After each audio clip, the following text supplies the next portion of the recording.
¿Qué tal amigos? Yo soy Mr. Geekster y como pueden ver los X-Men han regresado, así que en este video vamos a recapitular todos los easter eggs y secretos que se esconden en el tráiler, que vaya que sí son demasiados. Bueno, en los años 90 salieron muchas series de personajes de Marvel, siendo de las más famosas las de Spider-Man y por supuesto las de los X-Men.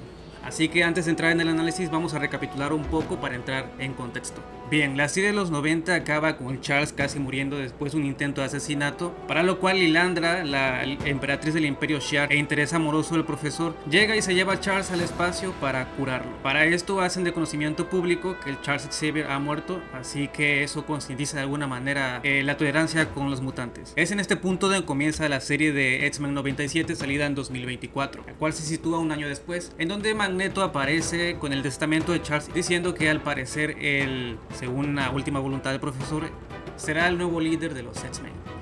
Bueno, en estos primeros episodios, la alineación de los X-Men está compuesta por Storm, Cíclope, Jean, Wolverine, Morph, Bishop, Bestia, Jubilee, Rogue y Gambito. Se abren muchos arcos, de los cuales cabe destacar que Sunspot se une al equipo, inicia una amistad con Jubilee. También se abre el arco de los Centinelas, que va a ser clave para el desarrollo de la temporada. Magneto se vuelve bueno y alrededor de todo este conflicto de los Centinelas, Storm pierde sus poderes y se inicia un arco con ella de recuperación con sus poderes, que es junto a Forge. También al mismo tiempo que pasa esto, Cíclope y Jean planean dejar el equipo para criar a su bebé, pero enseguida la cosa se pudre porque se descubre que Jean en realidad es un clon creado por Mr. Sinister, y bueno, el clon se convierte en Goblin Queen, Madelyne Pryor. En algún momento nace el bebé de ellos dos y también se infecta de una especie de virus tecnológico, así que Bishop se lo lleva al futuro para poder curarlo. Aquí hay como un medio drama amoroso entre Jean real, Madelyne y Cíclope, pero bueno, la Jean real se queda con Cíclope y Madelyne se va a Genosha, y así iniciamos el arco de Genosha. Para este punto ya estamos en la mitad de la temporada, así que me gustaría mencionar otros arcos o subtramas, como lo es el de Bestia con Trish Tilby, que es esta reportera que en los cómics maneja noticias relacionadas con los mutantes y que ha tenido algo que ver con Hank amorosamente, y también el romance entre Rogue y Gambito, que sabemos que están en una relación pero que tienen problemas por la condición de Rogue, que no puede tocar a Gambito. En algún momento del episodio Rogue traiciona a Gambit yéndose con Magneto, con el cual sí puede estar físicamente. En este episodio hace su aparición en el molde maestro y hacen un genocidio en Genosha, en el cual Gambit pues muere y Rogue se queda desamparado. Ya en estos últimos episodios, Magneto se vuelve radical tras lo de Genosha y se vuelve en contra de los X-Men otra vez. Se le unen a ellos Rogue y Sunspot, y en este momento también Charles regresa del espacio y bueno, lidera a los X-Men contra Magneto. Bastion se revela como el villano de la temporada detrás de todo esto de los Centinelas, el cual su plan pues es convertir a los humanos en Centinelas para matar a todos los X-Men porque los odia. Un dramón ahí. En esta ya batalla final, Magneto le quita la Adamantium de los huesos a Wolverine, y en el clímax de la batalla este asteroide explota y los X-Men aparentemente mueren. Y bueno, ya en el epílogo de la temporada se nos revela que los X-Men obviamente no han muerto, sino que han sido repartidos en el futuro, muy futuro, y en el pasado. Estando en el futuro, Cíclope y Jean, que se encuentran con Mother Ascani, que es esta personaje que es Rachel Summers de vieja, que es su hija. Y estando en el pasado, Charles, Rogue, Nightcrawler, Bestia y Magneto, los cuales se encuentran con En-Sabanur, o sea, Apocalipsis de joven en Egipto. Mientras que en el presente nos muestran el regreso de Apocalipsis en las ruinas de Genosha, recogiendo una carta de Gambito, haciendo alusión a que como en los cómics se va a volver un jinete del Apocalipsis. Y bueno, es así como acaba la serie. Ya habiendo resumido la temporada pasada, ahora sí vamos a entrar de lleno al análisis del tráiler. Cabe aclarar que todo lo que menciono en este video podría resultar ser un spoiler para los acontecimientos que van a pasar en esta nueva temporada, porque voy a mencionar cosas que pasan en los cómics, en las historias en las que seguramente va a estar basada esta temporada, así que lo menciono por si alguien no quiere saber nada. Durante la producción de esta segunda temporada hubo por ahí una polémica con Boo DeMayo, el escritor de la serie, el cual fue despedido por Disney. No voy a entrar en detalles sobre la razón por la cual fue despedido, pero el caso es que fue reemplazado por Matthew Shandy, que es el chabón que escribió What If, algo así. Bueno, el caso es que DeMayo ya había dejado escrita la segunda temporada antes de su despedida, pero por ahí hubo que cambiar alguna cosa en el guión. Esperemos que estos cambios no le afecten tanto a la calidad de la serie, pero bueno, entrando con el análisis del tráiler, tenemos aquí este fotograma de los X-Men del pasado en el desierto, de lo cual cabe destacar la presencia de Bishop, el cual vimos por última vez con Forge en esa última escena de la temporada pasada, en donde se nos muestra un cartel con varios X-Men que están vivos, presuntamente muertos o desaparecidos o fuera del planeta, haciendo un poco referencia al cartel de X-Men Días del Futuro Pasado. De ahí vemos a Forge y a Bishop en una especie de portal para viajar en el tiempo, en el cual suponemos que Bishop usó para viajar al pasado y reunir a los X-Men. También hay que recordar un poco que Bishop en esta serie viaja mucho en el tiempo, ya que en el arco de Días del Futuro Pasado fue él el que viajó en el tiempo, así que tiene sentido que sea él el que esté viajando también ahorita. Vemos a Rogue aún afectada por la muerte de Gambit y lamentándose por ello, aunque la verdad es que se lo tiene bien merecido por traicionarlo de esa manera con Magneto, pero bueno, igual vemos a Jubilee sosteniendo una de las cartas de Gambito, haciendo alusión a la escena postcréditos en donde vemos a Apocalypse recogiendo la carta de Gambito en las cenizas de Genosha, lo cual puede ser un foreshadowing a que lo vamos a ver como un jinete del apocalipsis, justo como en los cómics. Esto seguro que sí lo vamos a ver en la temporada. El que veamos una escena de Jubilee entregando la carta podría significar que le están avisando a Rogue que Gambito ha regresado y quizá no de la mejor manera. De hecho, esto entramos con el intro de Marvel Animation, el cual muestra frames de la serie clásica de Spider-Man, para continuar con unas escenas de What If y finalmente escenas de X-Men 97. A continuación vemos a Magneto en el antiguo Egipto, y hay que recordar que si bien al final de la temporada se enemistó nuevamente con los X-Men, Charles de alguna manera lo hizo recapacitar en el último momento en su propia mente, así que digamos que ahora están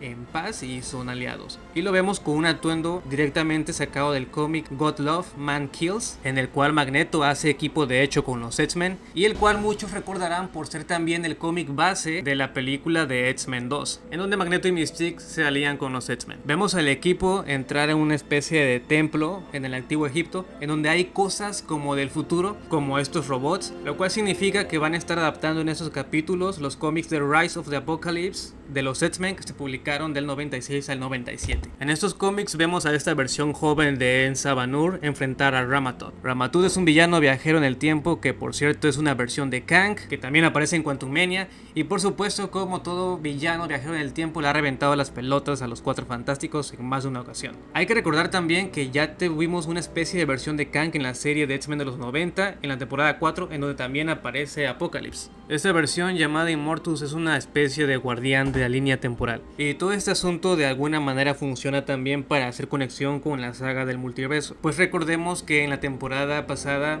vimos a The Watcher, así como recientemente también lo vimos en Daredevil Born Again. Como sea, y a mi parecer parece bastante claro que veremos a los X-Men hacer equipo con Ensa Banur, enfrentar a Ramatud, pues vemos a Charles ver una esfinge y ver unas especies de visiones del futuro y del pasado con varios X-Men muertos. Dejando esta trama, vamos con los X-Men en el futuro, donde vemos a Cíclope y a Jean, junto con un joven Nathan, en donde parece que van a estar adaptando los cómics de The Adventures of Cyclops and Phoenix, publicados en el 94. En estos cómics, Scott y Jean se meten en los cuerpos de unas personas y se hacen llamar Slim y Red, y hacen esto para poder criar a Nathan. Más adelante se unen al clan Ascani, liderado por la madre Ascani, que como ya mencioné, es una versión futura de Rachel Summers, que es la hija de Scott y Jean de otra dimensión, que se unió a los X-Men. Y más tarde Rachel se une a otro equipo de los X-Men llamado Excalibur, en donde también está Magic. Aquí también vemos que Scott está vistiendo un traje muy similar al que usan los cómics de X-Factor, equipo de los X-Men que también ya vimos en la serie de los 90. De vuelta al pasado, vemos la nave de Apocalypse con un diseño directamente sacado de los cómics, la cual dispara a Egipto y crea un agujero negro deformando la materia en forma de espagueti, lo cual ya hemos visto en series como Loki y también en Quantumania, e incluso también en la película de Multiverse of Madness. Esto podría no tener mucha relevancia, pero aún así es curioso que todos estos medios compartan este mismo concepto visual de que la materia en agujeros negros se deforma en forma de espagueti. Aquí ya no vemos a Ensa Banur, sino que directamente vemos ya a Apocalypse en todo su esplendor, cuyo actor de voz por cierto es Red Skull en las películas de Infinity War y Endgame. Vamos ahora con una de las partes más llamativas del tráiler, y es que hace su aparición Polaris, la hija de Magneto,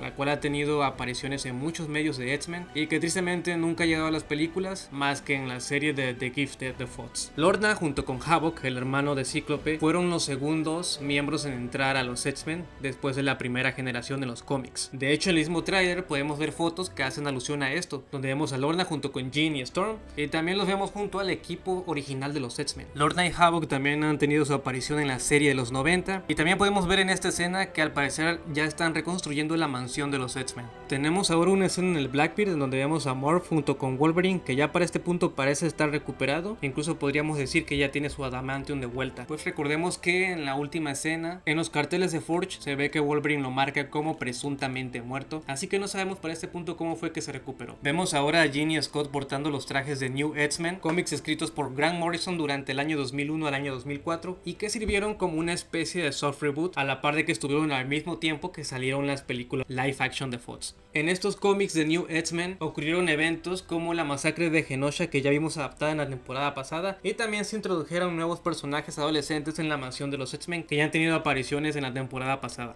Algo interesante de esta escena es que vemos a Jean crearse las garras de Wolverine con sus poderes iónicos de manera muy similar a como hace Psylocke, la cual puede materializar armas con su mente. Vemos a Sunspot con su traje clásico de los cómics y a Jubilee con un nuevo diseño de cabello. A ellos no los vemos mucho en el tráiler, pero recordemos que en los carteles de Forge aparecen como desaparecidos en acción.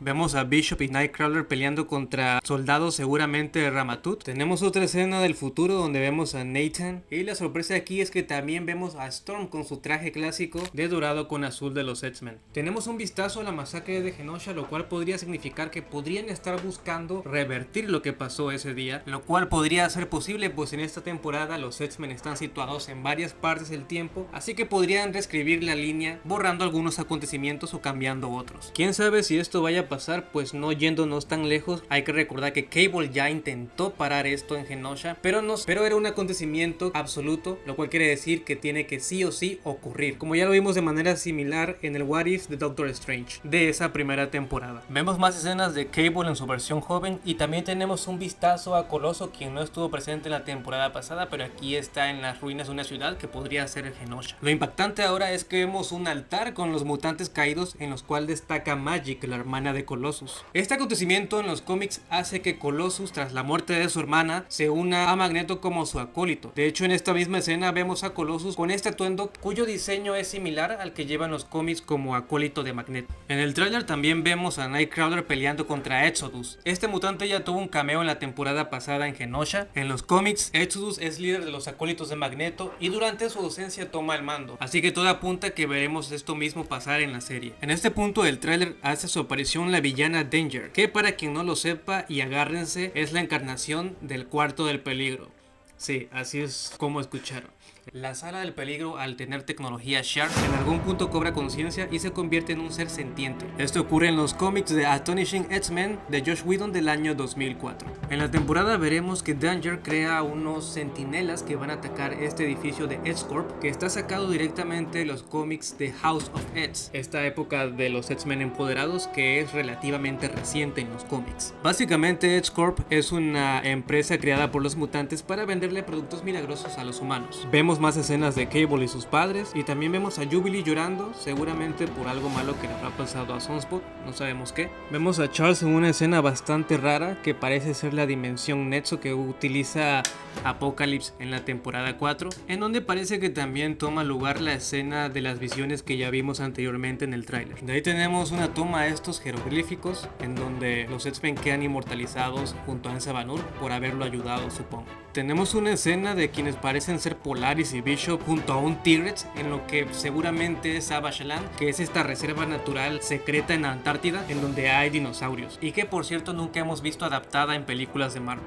La verdad es que no los culpo, los X-Men tienen historias bastante extrañas y difíciles de adaptar, como por ejemplo el Imperio Shi'ar. ¿Cómo adaptas eso? No yéndonos tan lejos, la temporada pasada fue un desmadre y esta apunta a ser bastante similar. Tenemos un vistazo de Morph convirtiéndose en Deadpool, enfrentándose a lo que parece ser los Brute Aliens de los cómics. Aquí hace su aparición Warren, alias Angel o Archangel, el cual siempre está relacionado con las historias de Apocalypse. Pues en los cómics y en la serie de los 90, tras perder sus alas, Apocalypse le da alas metálicas a Warren, dándole ese aspecto azul con morado tan icónico que tiene. Él y Psylocke se vuelven sus jinetes del apocalipsis, pero al darse cuenta que están siendo utilizados, se vuelven en contra de él. Y sí, esto que estoy mencionando que es más o menos adaptado de alguna manera en la película de X-Men Apocalypse de 2016, en donde vemos que también Apocalypse le da alas metálicas a Archangel, que es un personaje completamente desperdiciado y de relleno en esa película. Y en esta misma película también tenemos a Psylocke, interpretada increíblemente por Olivia Munn en una excelente adaptación, pero que tristemente no tuvimos más escenas de ella. Volviendo a la serie de los 90, el plan original era que después de este arco Archangel y Psylocke se unieran a la alineación de los X-Men, pero esto fue desechado tras la serie ser renovada para una última temporada. Aunque ahora que existe esta continuación que es X-Men 97, podrían estar retomando la idea.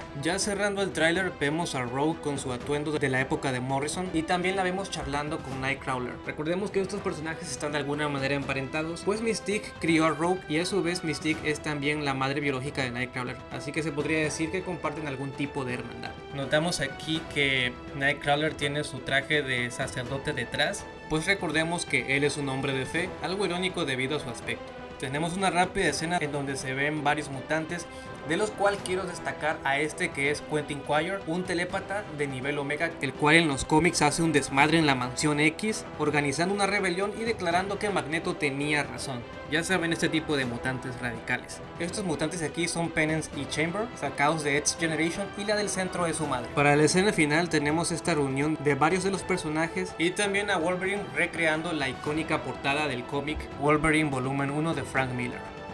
Bueno amigos, esos serían todos los secretos, curiosidades e easter eggs que esconde el tráiler de X-Men 97. Si te gustó el video, suscríbete y dale like porque este es mi primer video de Marvel, pero no será el último. Así que muchas gracias por llegar hasta acá y nos vemos en la siguiente ocasión.